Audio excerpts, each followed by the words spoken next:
मी आहे ओडिसामधल्या Konark sun temple जो आहे त्याच्यावर आहे।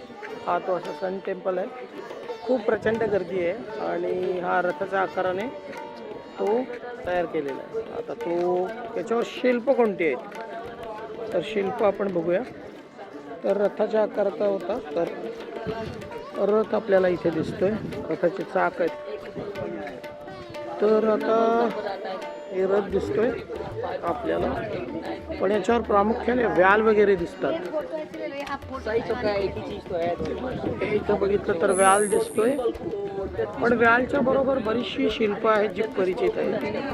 इथं तुम्ही नागशिल्प बघू शकता, हे बघायला तर नागशिल्प इथे ओके। पण त्याचबरोबर इथं बरीचशी कामशिल्प पण आहे। आपण पुढे कामशिल्प पाहूया। मी तुम्हाला काम ही सगळे अशी हे असं नाग आहे। शाल भंजिका, ही भंजिका दिसते इथे, शाल भंजिका आहे, तर नाग आहे। इकडे जर बघितलं तर आपल्याला कामशिल्प दिसतात। इथे कामशिल्प आहेत, इथे देखील कामशिल्प आहेत, इथे देखील कामशिल्प आहे, इथे देखील आपल्याला दिसतंय कामशिल्प आहे।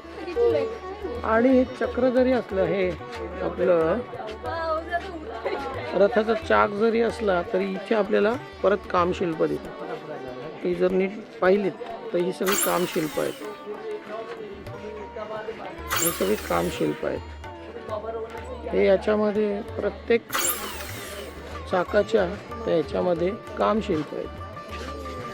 इथं जवळ नीट पाहिलं तरी सगळी कामशिल्प आहेत आणि याच तयार केलेलं आहे। हे आपल्याला कामशिल्प इथे देखील दिसते, मोठ्या प्रमाणामध्ये इथे कामशिल्प आहे। कामशिल्प हा सगळे असेंबल केलेले आहेत। हे पण जर इथे